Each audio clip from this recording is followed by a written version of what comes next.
Hey all, my name is Chris Kajalowitz, and I want to thank you for joining our daily ride dedications tonight as part of Texas 4000 for Cancer's 2020 Summer Ride presented by Cancer.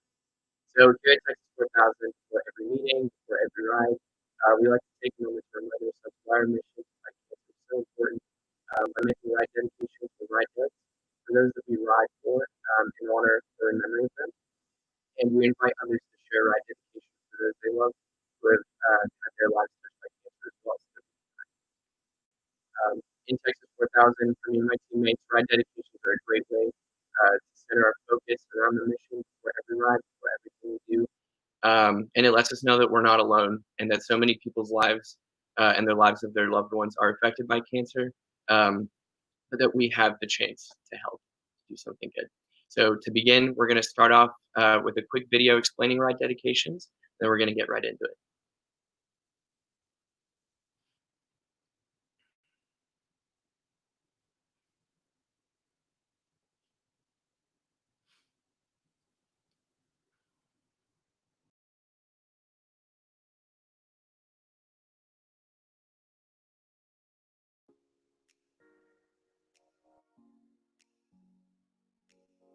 Texas 4000 is the largest annual charity bike ride that takes place every summer from Austin to Anchorage, Alaska, with the purpose of spreading our mission of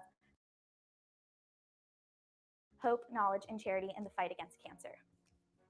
A ride dedication is a way that we start a lot of our meetings or a lot of our rides. This is when we dedicate a ride or a part of our ride to somebody who has been in some way affected by cancer. A ride dedication is motivation to me because when I'm going up a steep hill or it's been a really long ride, the ride dedications that I hear from my teammates and myself are the reasons that I keep riding.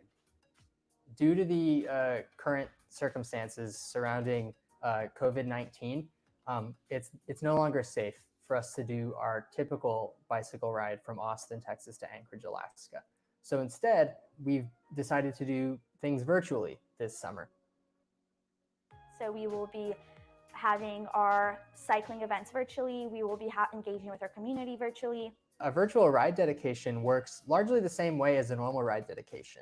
Before every meeting or before every virtual ride, you would say, I ride for this person. And if you want to, you can go into a little bit more detail about how that person touched your life.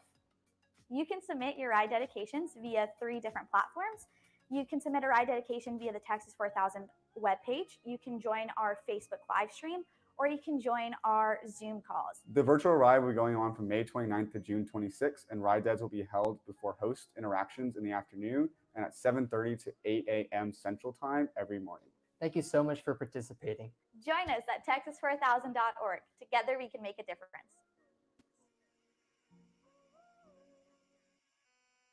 Awesome. So like they said, you can share a ride dedication. The fastest way is going to be on the Facebook live stream. But with that, we're going to get right into it. So we're going to pull up our other riders. Hey, you guys. Hello. Hey. Hey, y'all. Good to see you. Welcome to the live stream. Thank you. So who would like to get us started with our first ride dedication for today? Oh wait. There we go. Can y'all hear me? Okay, great. Yeah, I'll start us off. I have a wonderful ride dedication for a wonderful man. His name is Carlos Martinez, and his older brother, Jerry, passed away from esophageal cancer when he was only 36. And I'm also writing for his niece, Lori, who's a breast cancer survivor, which is awesome. And I'm also writing for my friend, Sydney's. Her papa, Jim Hodges, also passed away from cancer, and so writing for them today. Awesome. Thank you so much for sharing. Paige, do you want to go next? Did you say me? Yeah. Sorry, my service is kind of bad. Yeah, I would say I'm writing for both. I texted the team about this week, but my friend from high school, her parents both were diagnosed with cancer within the global pandemic, like within the past month and a half, 2 months. Her dad has bladder cancer and her mom has breast cancer. So both of them have been going through treatment. So writing for her family. And then my dad was actually diagnosed with skin cancer like 3 weeks ago, and he has surgery a week from tomorrow. So he's getting his coronavirus test done to make sure that he doesn't have it. And then my family is going to be on really tight quarantine for like the next 3 weeks. So writing for him and my family, I guess. Thank you for sharing. Donna, do you want to do? I would love to. So I want to make a ride dead for Coach Danny, who helped lead my group at training camp last fall. He's a cancer survivor, and he's participated in the MS 150 over 20 times. He's incredible. And he's also been a huge source of support throughout both the training ride and our virtual ride. He's like he's still riding like miles on miles, and just huge source of support. And I just remember at training camp, he gave us humbling advice to always remember where we started our journey, so that we can continue to help each other grow. So yeah, definitely thinking of him tonight. Awesome. Thank you so much, Donna. And I'll give one more ride dead. I'm always riding for my grandparents, my grandma and grandpa in Poland. My grandma is a melanoma survivor, and my grandpa's fighting prostate cancer. And very huge reason why I decided to ride in Texas 4000. I'm always thinking about them. So tonight I'm riding for them.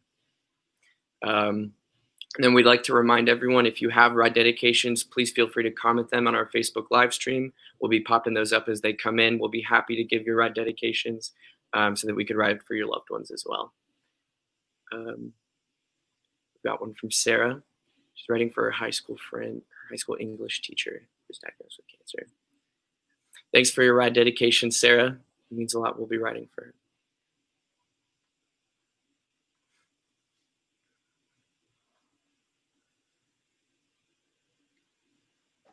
I'm muted. Okay, now I can talk. I can do kind of a lighthearted ride dedication. Well, as some of you may know, my favorite singer of all time is Tame Impala.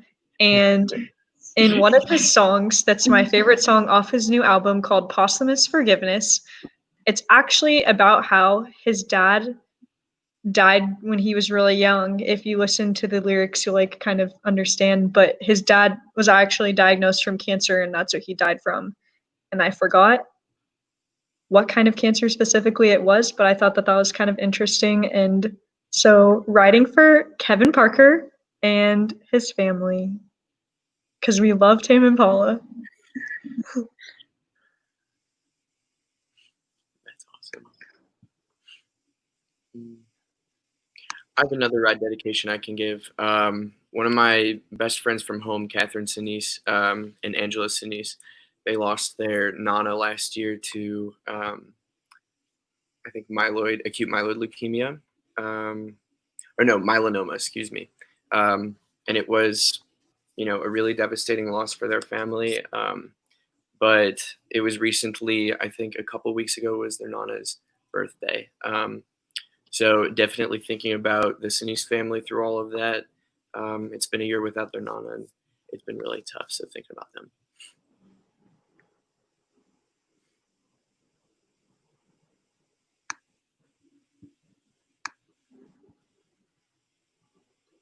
Does anyone have any noteworthy stories from panhandling or other ride deads that people gave while you were riding? Like people that you ran into while you were biking that maybe rolled down their window and were like, oh, ride for so-and-so. I had a really cool experience with that. I remember it was South by Southwest last year, and me and a teammate, Ashka, we were out by Whole Foods on Lamar, just panhandling, looking to see if we could get any of that South by money. And we ran into a woman who pulled us over. She recognized our, Texas 4000. And she was like, I'm a huge fan of your organization. Our family is a huge supporter. And I actually lost a loved one to pancreatic cancer recently. And we talked to her a little bit. We got to know her story. It was really awesome. And then she got our names and said she'd donate online. And then when we came home, we saw that we each got $1,000 donated. And it was such like a special moment to see like how much people in the community like back our mission. that the fight against cancer is alive, that, everyday people can contribute in so many different and beautiful ways. So that was definitely such a special moment for me. And I'm always writing for the Butler family. That was a really special moment. Do you guys have others? I love good panhandling stories.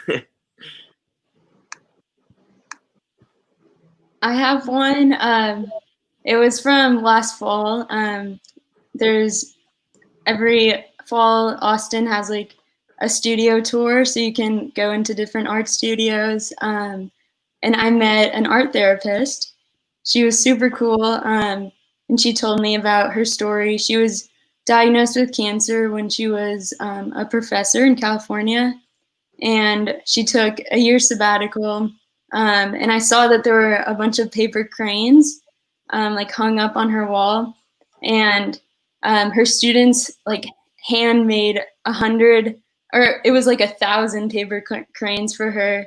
And it's based like on a Japanese story that the cranes would give her good luck and give her a wish. And she was able to beat her cancer, and just an incredible human. Her kids also go to Camp Kesem, which we have a few riders who are counselors for that.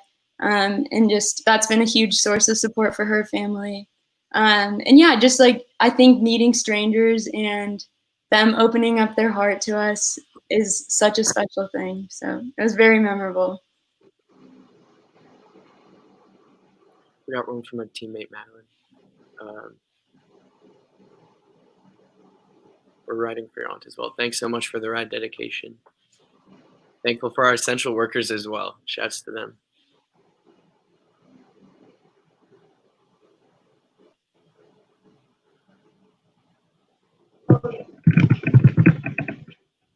I have another one from panhandling. It was actually something that like made me really think about why we even panhandle. So I remember we were at a stop sign. This is actually when we got a panhandle with 2021, which is super fun because we got like sort of showed them the ropes. And this woman, in the brief moment at the stoplight, what she had said was, she said, "I wish you guys did something else other than beg for money on the street." And she got to get away before I could, say anything. But it made me really think, like, why do we panhandle? And it's true that so many people on our team use their talents in such amazing ways to like raise money, like doing photography, babysitting, and really putting in so much time and effort into using talents, like putting hard work to raise money, which is awesome. But also, I just thought, like, what she made me think about was all the people that we never would have met if we hadn't been out on those streets.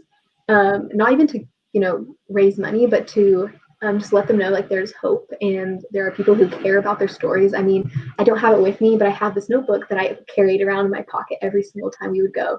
And I just have pages upon pages of people who are survivors themselves, had a family member who battled, maybe lost, maybe didn't, sisters, brothers, like any relationship you could name it, like just like pages of names. And so I think panhandling is such a great experience because it just exposes you to people you never would have crossed paths with otherwise. So yeah. And it shows the community that the fight against cancer is alive. I think it's something that, otherwise, like you said, we wouldn't be able to get to do, or to let these people know that we're thinking about them, that we're fighting for their loved ones. And that's something that's so cool about Texas 4000 is we get the chance to do that, and we get a chance to, be in the Austin community, show them what we're all about. I think that's really special. Yeah, and I think also cancer can be a very isolating experience, even just with like in your, like as a person or as within your family, like it's hard to share and talk about. And so I think when people see like us on the street, like willing and open to talk about it, I think it really opens up a cool conversation. We don't have to hide the struggles that we're going through. Like everyone's going through a different struggle, whether it's cancer or something else. Like, and it's so hard. And you don't have to like pretend that it's okay when it's not. You know what I mean? Absolutely.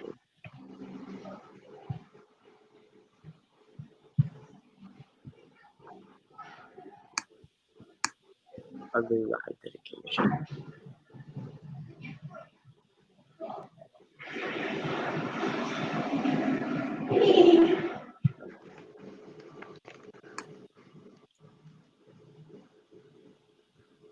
I don't see any others on Facebook. So we can keep getting them. I actually have one. There's a book I read. I'm sure this is all I talk about with books, but there's a book called When Breath Becomes Air. It's about Paul Kalanithe's journey with cancer, and he was like, he had the perfect life. He had everything figured out. He had, he was a doctor. He, finished 2 degrees at Stanford, went on to get an incredible medical school experience, got the perfect residency as a neurosurgeon, and then found out he had stage 4 lung cancer. And it's the story about how life is never guaranteed, and how, everything can just change on a dime. And really, opened up a really cool narrative about like what mortality is and what we can take from life and things like that. But What's hearing it about called? it's called When Breath Becomes Air. Okay. It huge recommend, changed my life. But what's so crazy is like he had such a grueling experience with the disease, but still was able to make something so like meaningful and transformative from it. He left behind like his wife and kid after he passed, but it's such a beautiful story, and he had such like a refreshing take on, I guess, the illness narrative and what it means to be a patient. So I highly recommend that book. And I mean, it sounds weird, but I'm writing for Paul Kalanithi,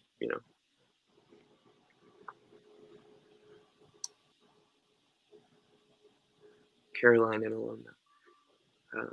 Would love if y'all would ride for my friend and his sister, a childhood cancer survivor and a big inspiration. Appreciate what y'all are doing. Thanks, Caroline. Thank Thank you, you. Caroline. Rush Rockies always. Let's make that clear. Oh. Thanks for your ride dedication. Did y'all see that my rotating desktop background was Banff today? Yeah.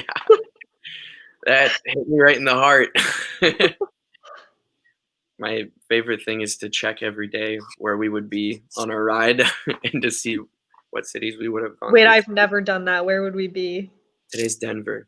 So we would have been Oh, getting, but yeah, it's bittersweet because now we're able to do this. We're able to reach so many people, so many different communities, and engage in it as a team instead of route. But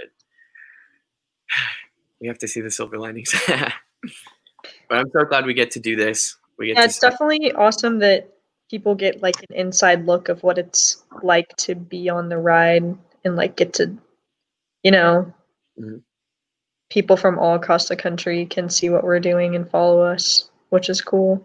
And I really hope that they continue to do stuff like this next year, which I'm sure that they will. We will.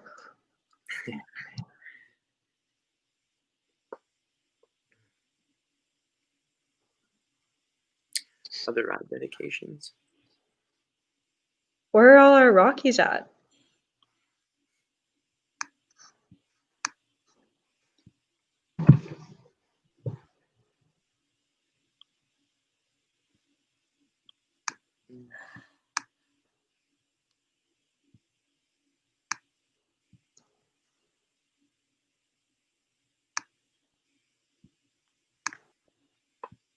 Let's see who else. I'm writing for everybody whose cancer treatment was affected by COVID. We've spoken to some hosts that talked about, or some hosts and some medical personnel who told us about how COVID and the pandemic has changed like cancer treatment and how the hospitals operate. And a lot of times it can be difficult for those patients to receive treatment. People seeking clinical trials sometimes are turned away or pushed back. And there's a lot of just like we talked about, like uncertainties and unknowns surrounding the whole situation. So writing for people who already have it hard, who have it tougher now. We have another ride dead from Kim.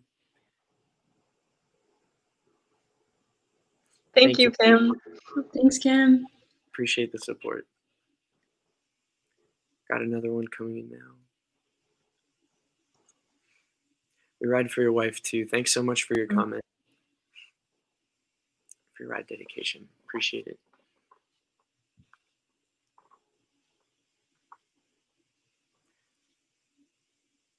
you so much. Yeah, we'll be riding for Roman as well. Thank you.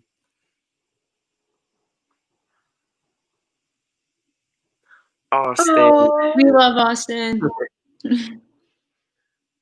Awesome. Thank you so much. aw. Thank you.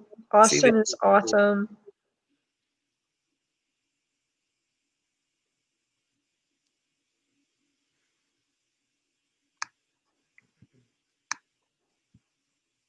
Does anyone want to share a short why they ride? Popcorn Donna? Yeah. How'd you go? How'd you know?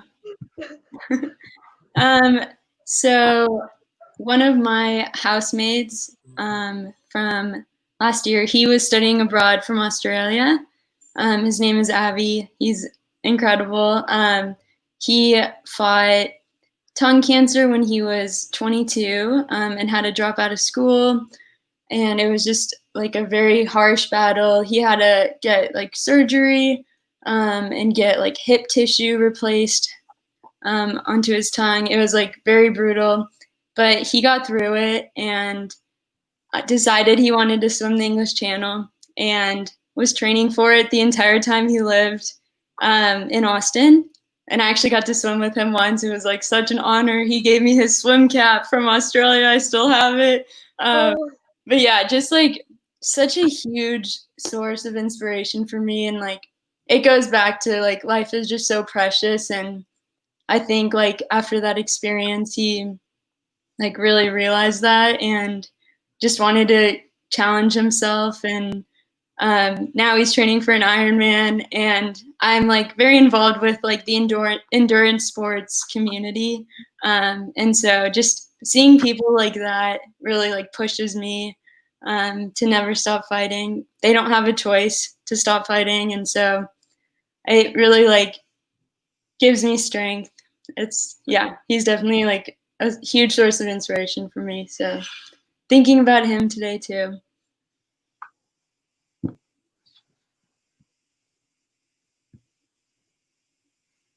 That's awesome. I can share another one. I already gave the ride dead, but the reason I got into this was for my grandparents.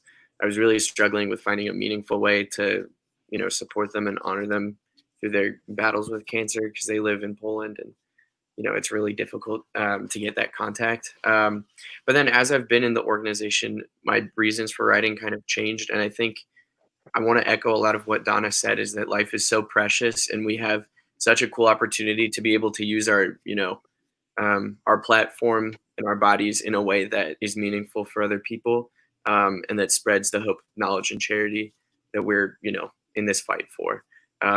So, being young and able to put our minds to something and to make catalyze meaningful change, I think that's huge for me.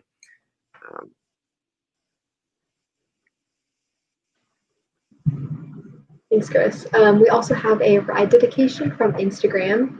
And it says, "Hi, could you do a ride dedication for me? My best friend's mom, Miss Pat Tawari, has been diagnosed with stage 4 non-smokers lung cancer, and also riding for her 3 daughters, and absolutely will ride for all of them." Yeah. I can also share why I joined Text 4000, and just like Chris said, I joined for one person, and then at this point now, the reason I ride is so much more. So I'm riding for my dad, who was diagnosed with stage 4 pancreatic cancer at the end of my freshman year of college, and so and then he passed away that summer, and so this summer it'll have been 3 years since he passed away, and so I just really, after he passed away, I just really struggled with even a way to talk about everything my family went through, and Text 4000 really gave me an outlet to just be connected with people who cared and were not afraid to talk about cancer and the effects that it has. And so I'm always writing for my dad and my family. Yeah. Thank you, Andrea. And we have about 4 more minutes. Paige, do you want to give a red or a wire ride real quick? Yeah, I'll give a quick ride, mainly for my grandfather who passed away from lung cancer, my aunt who also passed away from lung cancer, and my other aunt who passed away from leukemia when she was 7 years old. So. But I completely agree with what all of y'all said about how that was like my initial motive for joining. But now that there's so many more reasons, like my dad, it's just crazy. Absolutely. Well, thank you guys for sharing. If there are any more Facebook comment ride dedications, feel free to put those in. Let's see. Last minute ride dedications. And if you guys have any final ones you want to share. For y'all. Love my team. For y'all. Aw. All right. Well, if there aren't any other ride dedications, feel free to drop them during our live ride. We'll be answering those as well. But other than that, thank you guys so much for joining us today, for sharing all the ride dedications that you already have. We're always keeping them in our thoughts, riding for those that you ride for, and we're going to continue riding for those, for your loved ones, for our loved ones, and riding for a world in which cancer is a curable disease. So please stay tuned for our live broadcast of our indoor cycling with the 2020 team. We're going to get that started shortly. We're going to take a quick break, get on our bikes, get ready.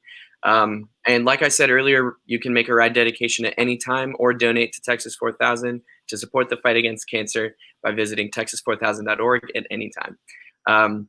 Thank you one more time to our presenting sponsor, Abbott, and to all of our sponsors, hosts, and everyone on the 2020 Summer Ride. Yes, and thanks again to all of our riders who were here for our ride dedications today and everyone who gave their ride dedications in the comments. As Chris said, we're going to take a short break and then we're going to be back for our cycling portion. And this evening, we are so excited to bring back again special host Edward Egros. You may know Edward as a sportscaster who you've seen on TVG and Fox Sports Southwest. And he currently has a podcast with VoCal Now. And we're excited to have him back again with our Rockies. And we will get that started shortly. Awesome. Thank you, Shelby.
And we welcome you back to Texas 4000 for Cancer's 2020 Summer Ride Cycling broadcast presented by Abbott. My name is Edward Egros, and I am your host for this evening.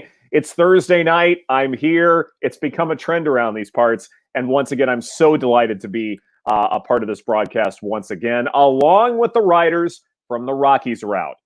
For those of you who don't know, Texas 4000 for Cancer is a nonprofit organization that cultivates student leaders and engages communities in the fight against cancer. The organization's cornerstone event is an annual 4,000-plus mile bike ride from Austin, Texas to Anchorage, Alaska. The 78 members of the 2020 team have been preparing and training for their life-altering cross-country summer bike ride for 18 months. But due to COVID-19, they were forced to make the heartbreaking decision to cancel the 2020 ride to Alaska. The pandemic may have brought our world to a standstill, but cancer rages on, so the ride must go on, but virtually. For the month of June, this team is riding to Alaska virtually, and I am so inspired by the individuals on this team who have shown tremendous courage and creativity throughout this time. I am here to MC today's broadcast. Again, I am excited to be here. It is Thursday night, so let's enjoy this. Please post your comments and questions. I will relay them to the riders as we go along, but without further ado, let's meet the real stars of this broadcast, the riders who are with us tonight. Riders, thank you so much for being a part of this. We've got Chris here, we've got Andrea here, and we've got Paige.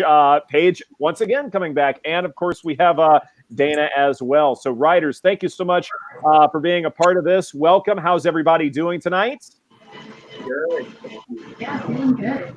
Excellent. Great to see everybody here. And why don't we start with some introductions? And we'll do this in, how about the order just to your right, my left, I guess. Chris, take it away. What is your major? Tell us more about yourself and how you got involved in it. My name is Chris Kajalowitz. I'm a 2020 Rockies graduate, and I just finished my senior year here at UT. I graduated with degrees in biology and English. I got into Texas 4000 to honor my grandparents' fight with cancer, my grandma and my grandpa. And I'm excited. I'm starting medical school in the fall, and I can't wait to continue to fight against cancer beyond my time here. That is fantastic. And I know medical school is going to be a grind, but by being a part of Texas 4000, obviously you already have to have a fantastic work ethic to be a part of this. And we'll get more into that throughout the broadcast. But again, congratulations on school and getting ready to go to the next level. We'll definitely talk a little bit more about that. But let's talk to Andrea now. And you only have one name, apparently, like Cher or Madonna, according to the name tags here. But tell us more about yourself, your major, and how you got into Texas 4000.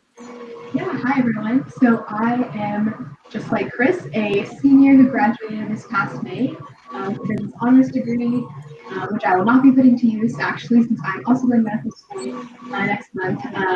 Yeah, I'm really glad to be here. I joined Texas 4000 for my dad, who was diagnosed with pancreatic cancer about 3 years ago.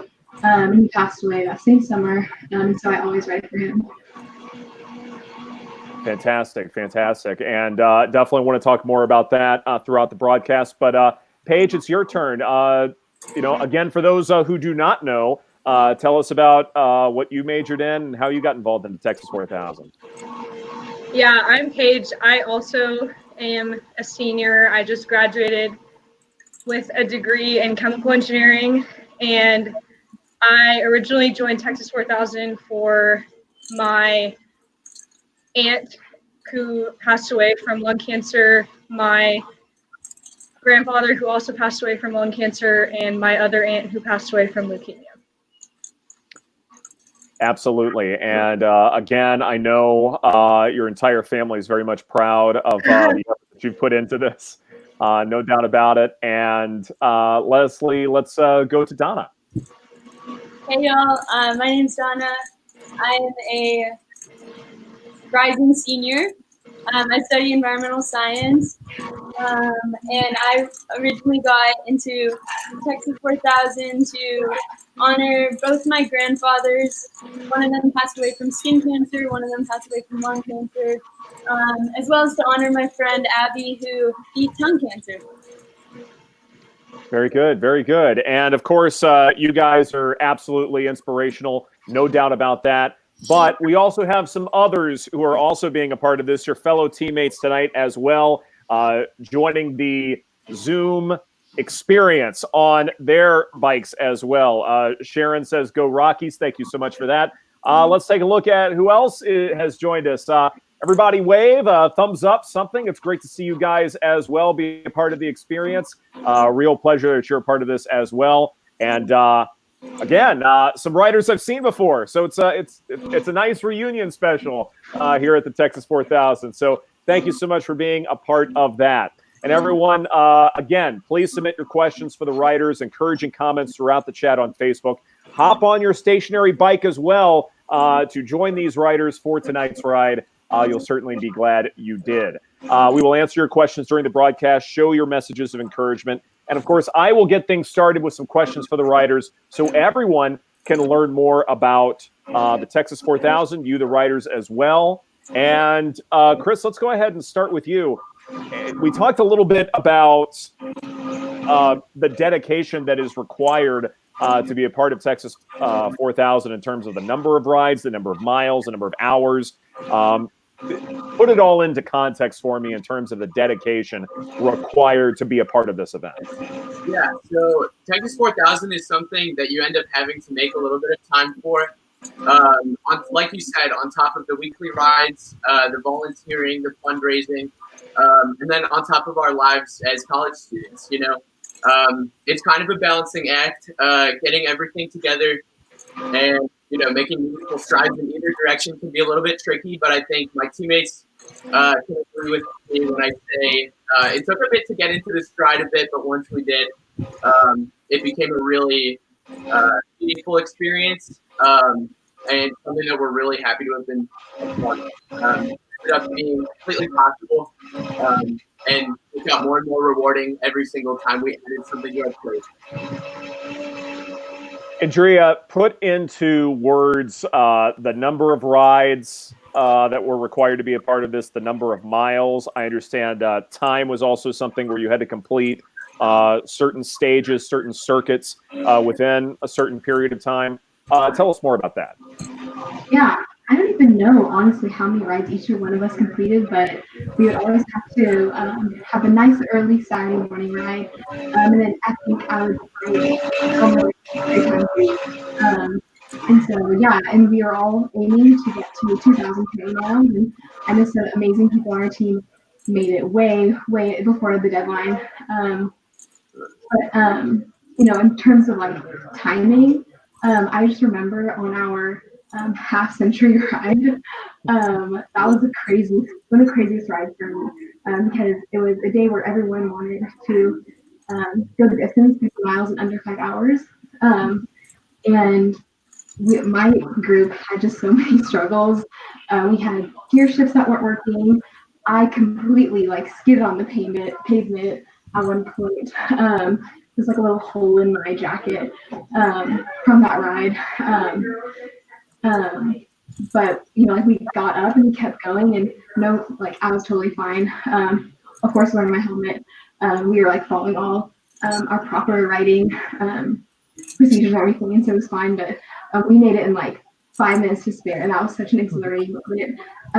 Just because we were training so hard, and I never thought I'd be able to bike 50 miles ever, much less in under 5 hours, and so that was a really proud moment for me.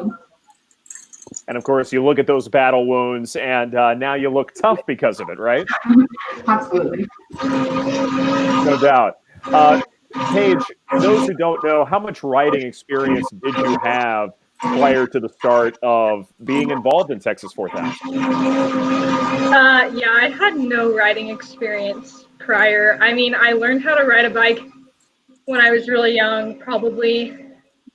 I would say my parents taught me when I was around 5 or 6, but in terms of heavy duty, long distance riding, I did not start doing that until I joined Texas 4000. Thanks, Mom. Katie Hagan writes, "Great job, Paige."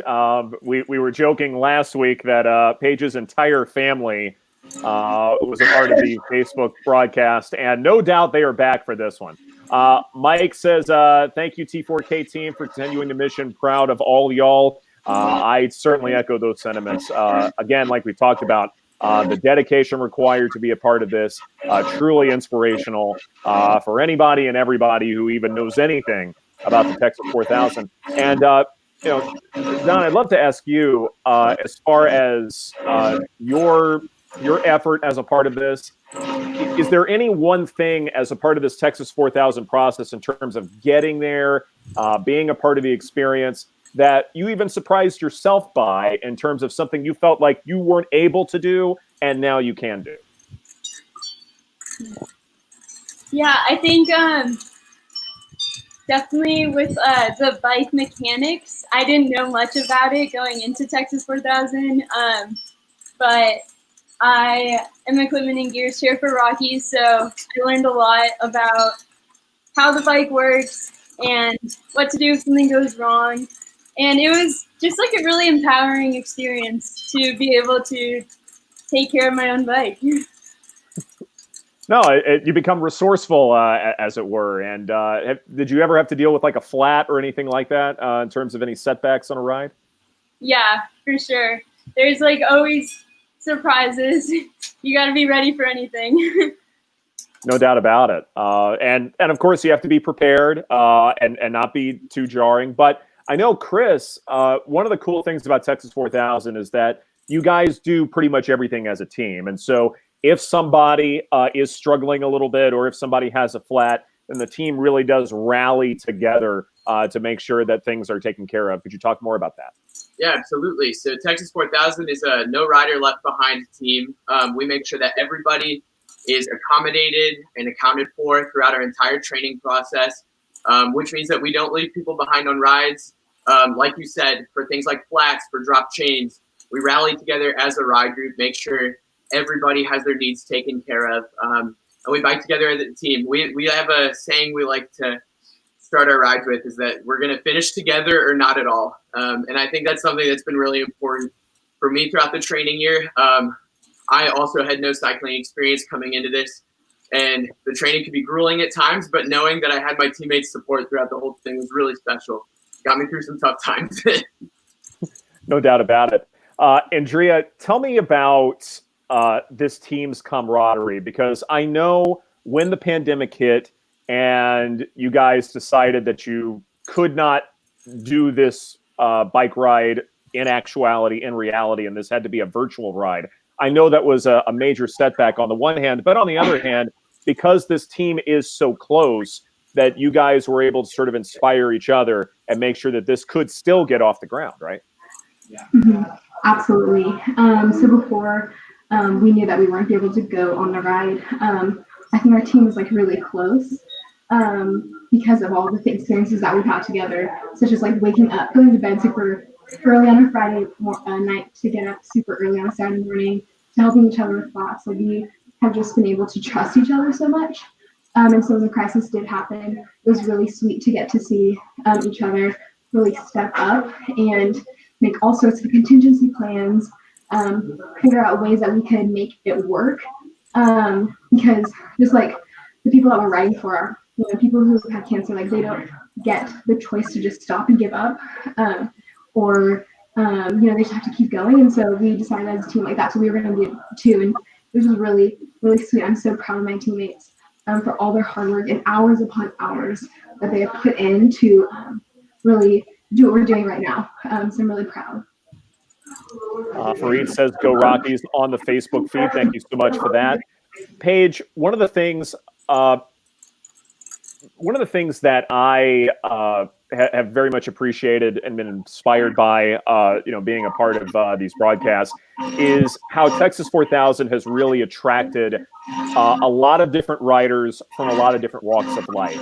Is there any one experience that maybe you were not expecting, that maybe you learned from or you were exposed to, that you perhaps otherwise would not have had you not participated in Texas 4000? I definitely think that there's so many people. Like, I think I went into Texas 4000 only knowing maybe 4 or 5 people on the team, and the 4 or 5 people that I did know, I was more just acquaintances with. I wasn't very good friends with them. But I think Texas 4000 is awesome because it brings together, like you said, such a wide variety of people throughout UT who I never would have met otherwise. Like, I think that there wouldn't have just been very much overlap in our circles because of all of us majoring in different things or being involved in different clubs on campus. But it's really cool that everyone on this team shares something so important to us in common. And so it's definitely fostered a lot of really close friendships that I think that I would not have had otherwise. And Don, I'll ask you a specific example, but just like the friendships as a whole would not have happened. Absolutely. Again, Katie Hagan, thanks Texas 4K for supporting the advance of cancer research as it affected so many of our friends and family. Certainly, no doubt it's affected, your family page, as you've talked about before. Donna, I love, your insight as far as, why it was so important to you, not just to be a part of Texas 4000, but to be a part of a cause to work on ending such a terrible illness and cancer. Yeah, I think, like Paige was saying, this team is so diverse because so many people have been affected by cancer, and just being able to come together and be vulnerable with each other and just like really open up has provided a space for so many like amazing people to come together. And it's just awesome to see the network that we've created over the years throughout the whole country. Seeing it come together on the virtual ride is really like amazing. So yeah. Fantastic stuff. Sharon has a question. Can you explain the SAG van process along the route? Do all riders take turns driving? Does the van ride alongside the group or go ahead of group to a designated stop? Chris, I'll ask you that. Yeah. So it might have looked a little bit different over this summer. Obviously, we didn't get to experience that. But throughout the ride year, SAG was our best friend during our Saturday rides. Basically, our SAG vehicles went ahead. They set up all of our rest stops, made sure we were hydrated and fed throughout our longer rides. And then whenever we did run into trouble, so for example, one ride, my chain just completely snapped and fell off my bike. The first people we call is SAG, and they make sure that we are safe, that we get picked up, and that we get taken care of and get off the road. So throughout the ride, it's very much the same. SAG will set up our rest stops throughout the summer and make sure that we get to our destinations in one piece. So very thankful to all of our SAG drivers. We do rotate out. We make sure no one person is stuck on SAG for the whole summer or for the whole ride year. So we like to rotate it out. So very thankful for them. Absolutely. Mark says, go Rockies. Good to see you again, too, Edward. Well, it's good to hear from you as well, Mark. So thank you so much for that. Amy says, thank you for your big hearts and hard work, T4K. Thank you so much for that comment. I'd love to check in with our other Zoom riders and see how they are doing on their bikes. Again, great to see everybody. Everybody's still pumping, getting their sweat on. Pleasure to see everybody. Either a thumbs up or a wave if you can do it. Thank you so much for being a part of this. Truly inspirational. And if you guys are watching on the Facebook feed and you have a stationary bike handy, go ahead and hop on, join the fun. Let's all do this together. Why the heck not? This is our virtual ride, and it's a lot of fun to say the least. Biking, there really is nothing like it. Even if you have to do it, in a stationary space, definitely it's great to be able to do it with friends and such inspiring people. So as we get back to the riders, Andrea, leadership roles. Tell me about those. Why are they important? And what role you've had as a part of this process. Yeah, so I think that's such a cool thing about Texas 4000 is because it is an organization where students are encouraged to become leaders. There's not really a single person on our team who hasn't demonstrated leadership either in an official or unofficial role. And that it's really been a joy to get to see our teammates who are ride directors, assistant ride directors, and all sorts of other leadership roles just really get to step up. And relay to everyone else like what we care about and what we want to promote. And for me specifically, I was part of the fundraising committee, which was such a pleasure to get to help my teammates meet their goals. Specifically, I was in charge of fundraising events, and so I got to put on like a merchandise pop-up shop on UT and organize a few other events for the team to sort of promote our mission and also fundraising at the same time. And so it was really cool getting to see our committee really dedicate time to helping our other teammates meet their goals, whether that was 4,500 or they want to like way exceed that. Paige, I know with so many other things happening in the world right now that certainly there are a lot of causes out there that a lot of people are a part of or hope to be a part of in some way. And no matter what's going on in the world around us, cancer is still something that we're very much fighting against. And as far as the fundraising effort, being a part of this event and things like that, tell us about the importance in continuing this fight no matter what's going on. Yeah, I think kind of exactly what you just said, that, I mean, obviously there's so much going on in the world right now. 2020 has been a very hectic and unexpected year, to say the least. But despite everything, cancer continues to be such a big problem. And kind of like in the ride deads that I gave before this, there's just case after case of people getting diagnosed with cancer even when you don't expect them to. And it's such a lasting issue that's going to continue to be a problem into the unforeseeable future. So yeah. Absolutely. And Donna, kind of a same question for you as far as the importance of continuing this fight, given that cancer pops up in the most random of situations. Even those who are living a healthy lifestyle, sometimes they're still in tough shape because of it. And it's definitely something that requires more research, requires more funding, and requires more awareness. Yeah, for sure. And I think like the cool thing about doing this virtual ride is we can reach more people and do our programs and spread the knowledge. And I think that's like the most important thing we can do right now. So yeah, it's awesome. And Donna, I'll stick with you because I know the transition from an actual ride to a virtual ride was challenging in a number of different ways. Can you articulate what was required by the team to go from one to the other? Yeah, so we continued training ever since COVID came around. We kept logging our workouts, doing like trainer rides, strength workouts, and then once the virtual ride started, there's like the route specific rides twice a week, and then Saturday rides every week, and you have to attend at least one route specific ride and host interaction, as well as the Saturday ride. Absolutely. And again, the time required, the effort expended, all of those things, they're challenging, but they're also very important as far as the process is concerned. Francis writes, thank you, T4K from Chicago. Right on. Thank you so much for that. Denise says, go 2020 team. Y'all are killing it. Absolutely they are. No doubt about it. Hustle, to say the least, is something that all these riders exhibit. And again, that's great to see. Chris, I could not help but notice that Chicago flag behind you. Are you a Cubs fan or a White Sox fan?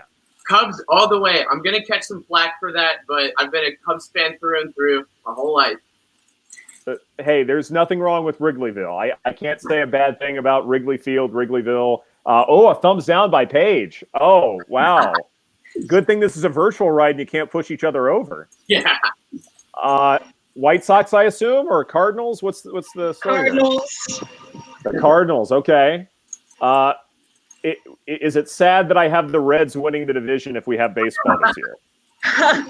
or am I the weirdo and the odd man out? I don't know.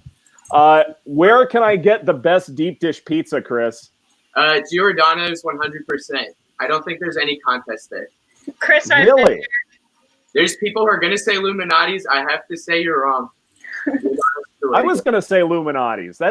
So I've been to Chicago many times. Got my master's degree from Northwestern. Have made the trek out there many times. One of my favorite cities in America. But yeah, Illuminatis is the best pizza, and probably the best pizza after a ride as well, just because it's savory and certainly fills you back up after a long, grueling process. Absolutely, yeah. Deep dish is the way to go. So is that what you like post ride? Is that how you get through sort of the tough times? Is thinking, all right, I'm going to get a deep dish, and maybe it has to be one of the frozen ones because you may not be in Chicago at the point. But I know that's the bummer. Living in Austin is fantastic, but they don't have deep dish pizza quite the same. Well, we can work on this. See, that's what's cool about this broadcast is we can get these words out there. So that's important. Andrea, what is your go-to food after a long, excruciating bike ride? Well, during a ride, super fueled up on CLIF bars and Noon, which are super good. But after a ride, our favorite spot is Taco Joint, which is right across from the parking lot where we'd always start and end the rides. And I'm sure if you haven't heard about Taco Joint, like you will probably 100 times. But yeah, so my favorite is an egg and chorizo breakfast taco. Cannot go wrong. I try to make them at home myself. Pretty good, but not as good as Taco Joint, for sure. See, that's how I know you're a Texan through and through. Is the egg and chorizo taco is your go-to? That is very quintessential Texas, no doubt about it. Paige, because you were talking about St. Louis a lot, I assume toasted ravioli is your go-to, right? Actually, no. No. I don't think I've ever had that. Really? Is that a St. Louis staple? It's toasted ravioli at St. Louis. Yes, it's a staple. Absolutely, it is. I've never had that. Oh, okay. Well, trust me on this one. It's worth your time. It's amazing. Yes, it is. But what if you're not having toasted ravioli? What are you having after a ride? Normally I just drink a smoothie with protein powder in it. I typically have a chocolate peanut butter cup smoothie, which is really good. It tastes kind of like a chocolate milkshake. That's not bad. I don't blame you there. Katie says your dad and Aunt Amy love toasted ravioli. So a family, we have some family things going on here that you have family members who not only have had toasted ravioli, but love it. Well, they've never had it for us. Wow. I guess your dad's going to have to get something. Figure that out. Hang in there, riders. You're doing great. Thank you so much, Katie. Donna, question for you. Your favorite food after a long ride, something to treat yourself. Yeah, so I usually make energy cubes, like based on dates and nuts and chia seeds. And I like to stick it in my pocket and surprise my teammates with them. That's the cool thing about these jerseys. They got pockets in the back. And then after a ride, I usually like to stir fry something up, like veggies, beans. Just get creative with it. I deserve it. No, that sounds like the most creative approach of everyone. I like it. I like it. Is there sort of a team chef or someone who comes up with the most creative of foods, or maybe someone who stashes an extra energy bar or something? I feel like Emmy, she's awesome. She gives us like nutrition nuggets, which are just like facts, nutrition facts that she presents to us about how to properly fuel our body and the importance of taking electrolytes, things like that. She's awesome. Also, our teammates, Catherine and Clara, have baked for us and had it at rest stops in the middle of the ride on multiple times, and that's always super good. Yes. Ooh, what sort of confections are we talking here? My favorite, Clara made, I think it was like banana nut bread, and that was really good. And then Catherine made vegan like double chocolate brownies, which were super good.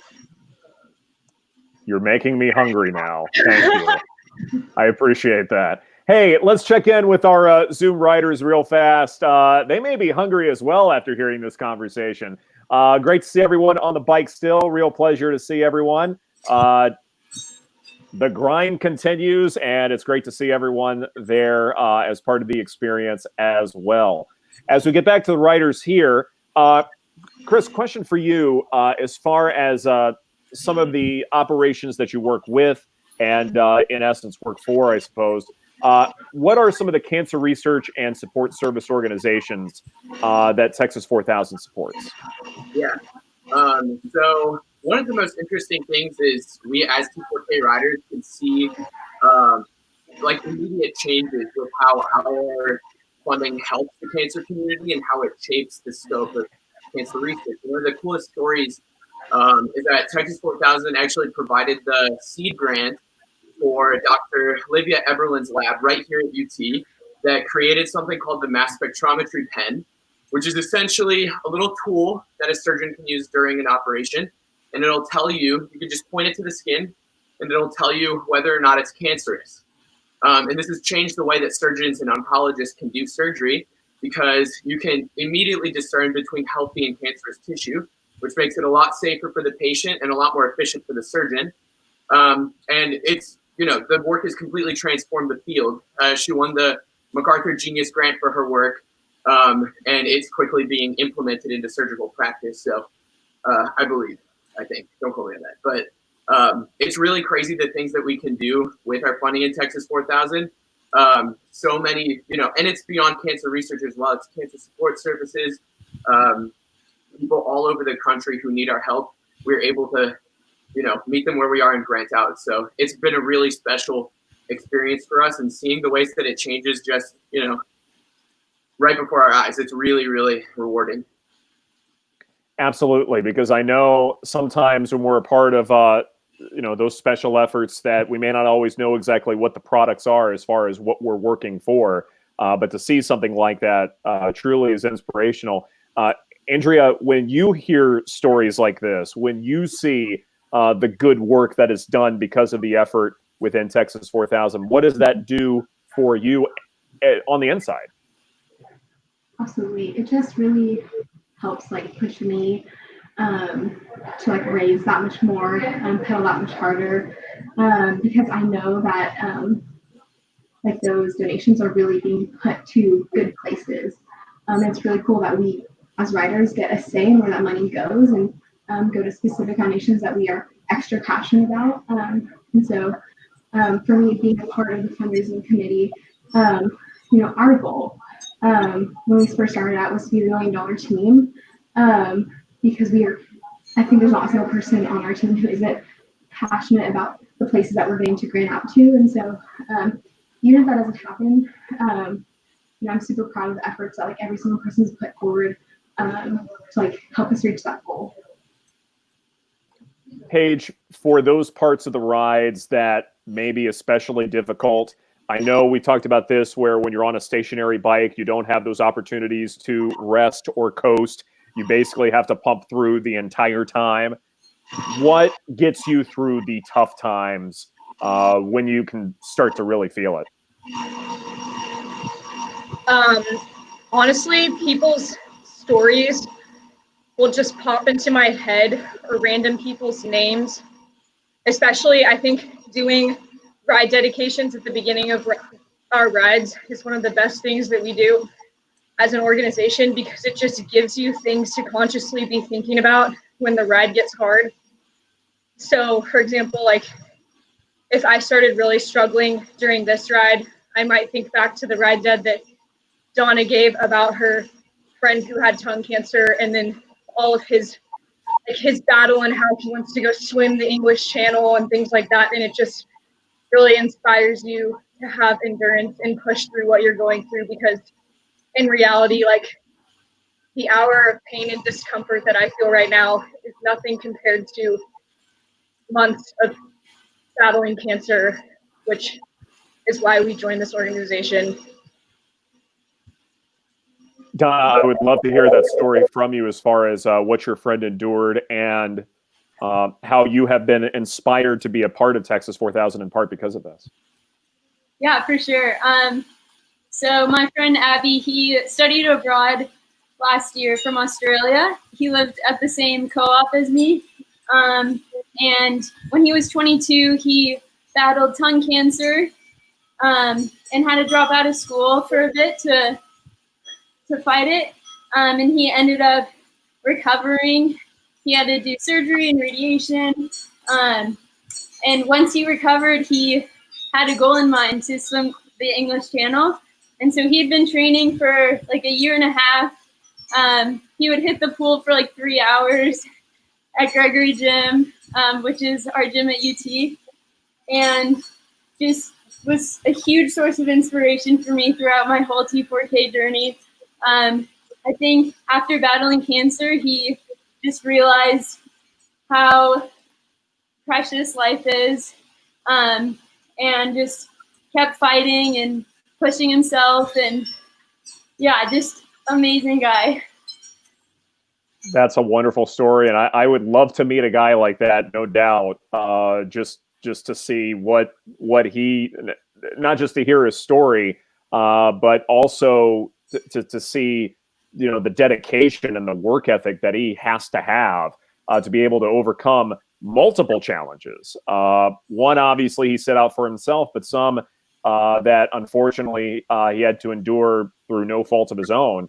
But to be able to do all of those things, I mean, that takes a remarkable human being to pull those things off. Definitely. Chris, what made you decide to go into medical school? Yeah, so growing up, my dad was a physician, so it was kind of an easy thing to get my foot in the door to. But I tried a bunch of different career options. I looked into, you know, various different fields, and I kept coming back to medicine. And I think the thing that's so special about the medical field is that you're able to be right next to somebody and guide them through the most challenging parts of their life. You're able to be that stable source of support through, you know, the most difficult challenges, the most heartbreaking losses, and being able to use, you know, your education and whatever talents you may have towards the benefit of other people was something that really drew me to the field. And then the more that I got involved, the more I, you know, dipped my toe into the water, I realized that this was really a meaningful way, you know, to serve people throughout my entire life. And I think that's, you know, something I'm going to find to be very rewarding. And how does the Texas 4000, in a way, help you transition from, say, undergrad work to the medical field, medical school? It's been perfect. I think it's been the perfect transition. Being able to meet people where they are throughout this entire journey and hear about their stories has been one of the most perfect reinforcers as to why I want to go into this field. It showed me that, you know, people are not just a set of, you know, symptoms, but they're a culmination of experiences, of feelings, of stories of people. And that's been one of the most refreshing and transformative realizations, is that everybody has a story, and everybody's going to need help at some point. So Texas 4000 has opened my eyes to the more, I guess, personal reasons for why I want to go into the field. I'm really glad I had this opportunity to get to know myself in that way, because otherwise I don't know what kind of a professional I would be. Absolutely. Absolutely. And it is amazing, as someone who is a little older than you, it is amazing that sometimes it's the most random experiences that perhaps teach you the most as far as, you know, what you know about yourself around society, things like that. Fareed has a question for me. How did you get involved with Texas 4K? Well, Jennifer Sarver is a friend of mine, and she reached out, and I did a little bit of research and saw that this was an opportunity that I just simply couldn't pass up to be a part of this experience in some small way. So that's basically it. You know, it was a pleasure to say the least, and a flattering opportunity to be a part of it, and happy to do that. Andrea, what's something, I know we've talked about the inspiration around you, the inspiration of all the stories you've heard, but what's something that maybe you've learned about yourself through Texas 4000? Yeah, I think my biggest fear coming into Texas 4000 was the fitness aspect of it.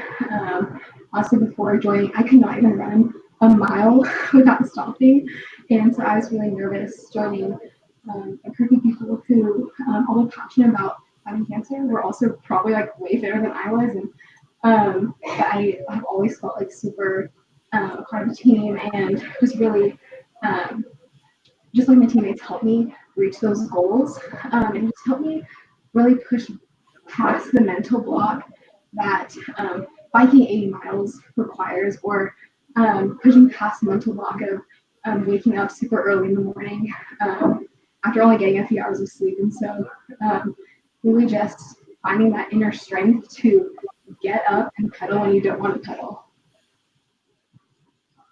And Paige, I think it happens to everybody, especially if you're going from an actual ride to a virtual ride, where you have those times when, you know, do we really want to get on the bike? Maybe it's better to feel a little lazy, or take a stride off, whatever it might be. But it's also something where you learn how to fight through those things. And obviously you have teammates who are helping you hold yourself accountable. What's something that you have learned about yourself through this entire experience? You know, if it's not just, this is something I didn't realize I could do, to also, this is something that I am inspired by in other people, and now I know how to share that gift of a strong work ethic with others.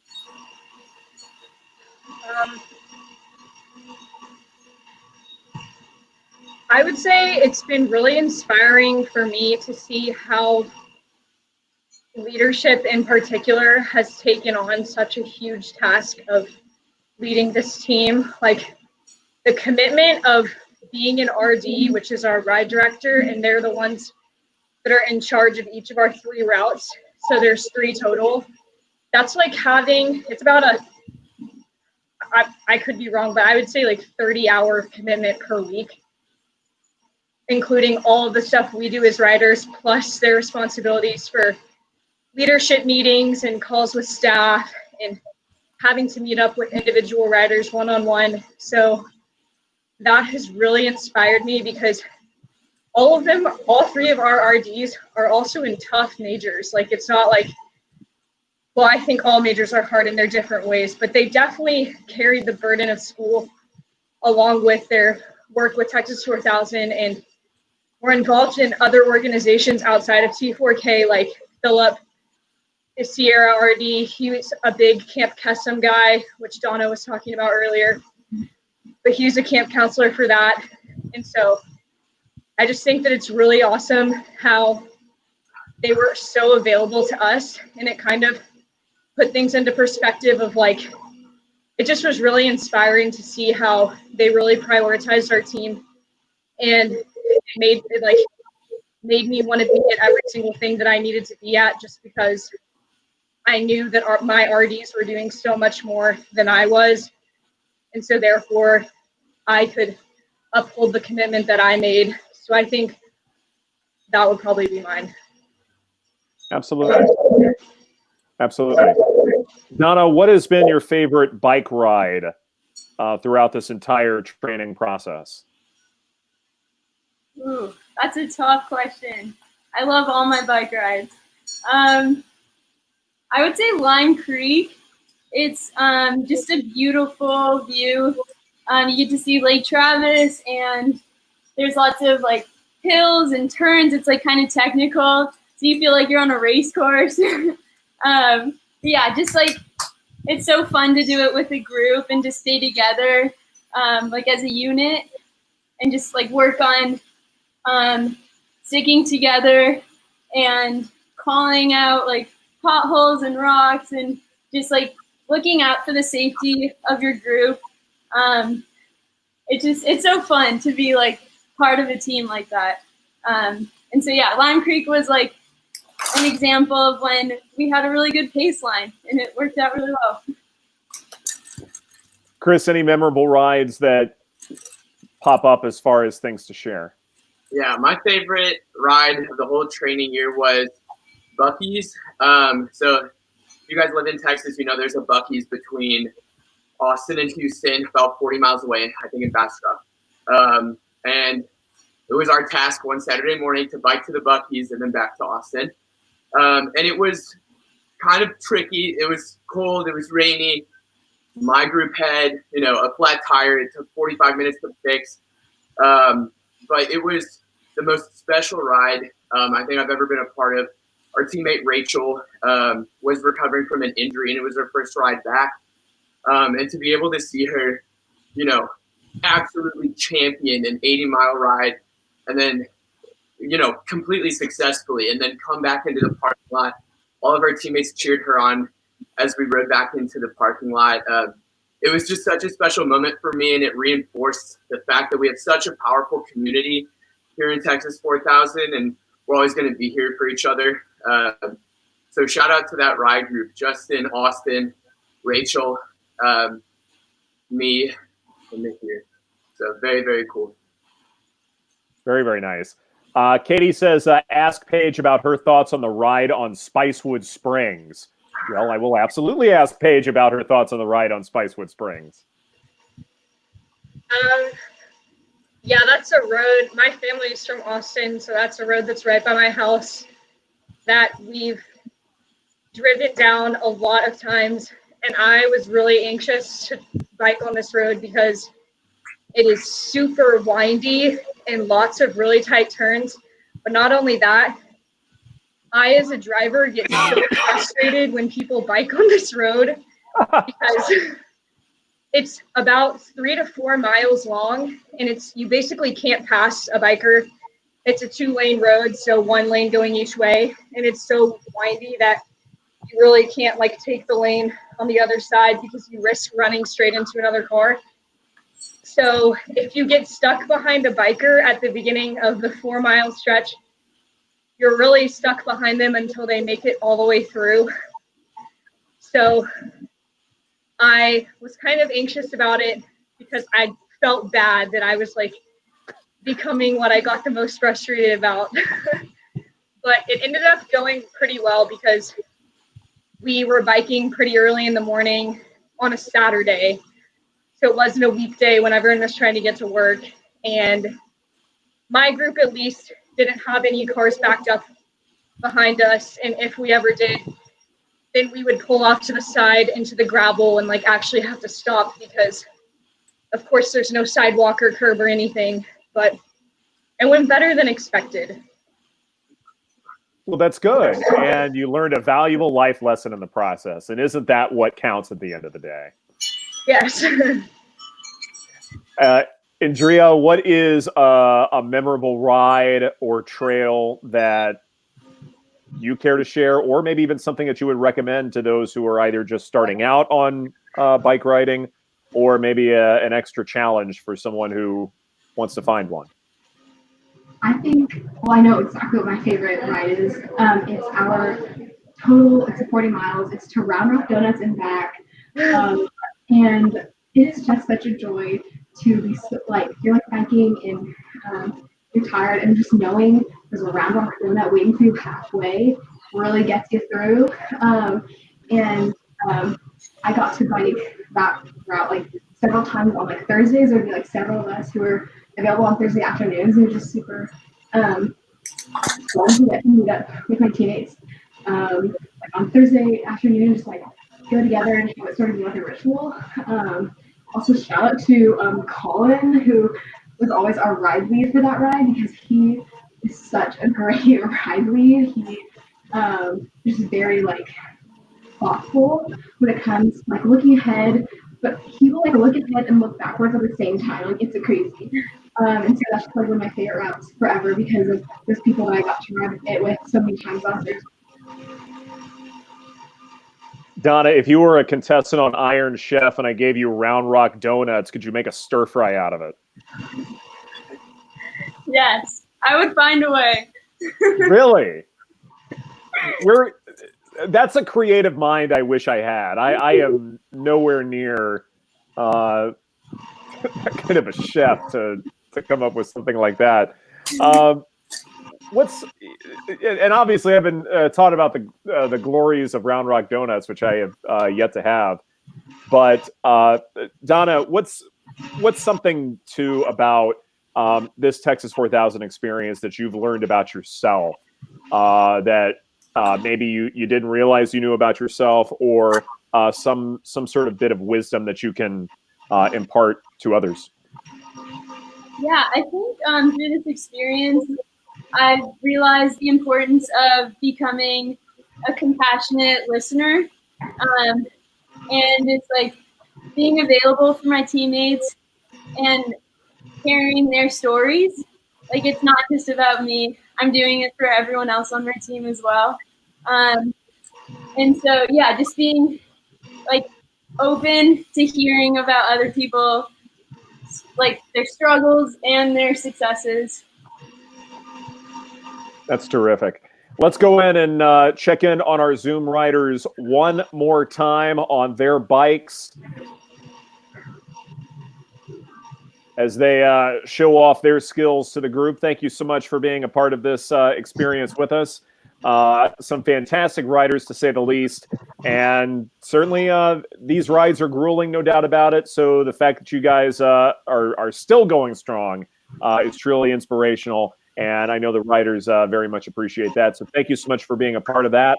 As for our riders, Chris, Andrea, Paige, Donna, excuse me, real pleasure to meet all of you. Certainly really enjoyed hearing about the inspiring stories that got you on those bikes in the first place, being able to overcome the challenge of making this a virtual ride, and of course, continuing through to the next stage of life. Always great to hear about that as well, and the unique ways that you guys hope to be a part of the cancer fight going forward. And thank you so much for being a part of this. I appreciate it. Thank you. Thank you for your time. Thank you so much for coming. Absolutely. Remember, for everyone who is watching, you can make a ride dedication anytime at texas4000.org. Come back tomorrow night when you can meet more riders for ride dedications and cycling. It all starts at 8 o'clock in the evening, and you can donate to Texas 4000 or purchase Texas 4000 2020 team cycling jerseys and other merchandise, all to help support the fight against cancer. And you can do that at texas4000.org anytime. Thank you again to our presenting sponsor, Abbott, and to all our sponsors of the 2020 Summer Ride. And thank you so much for joining us this evening. Have a good one.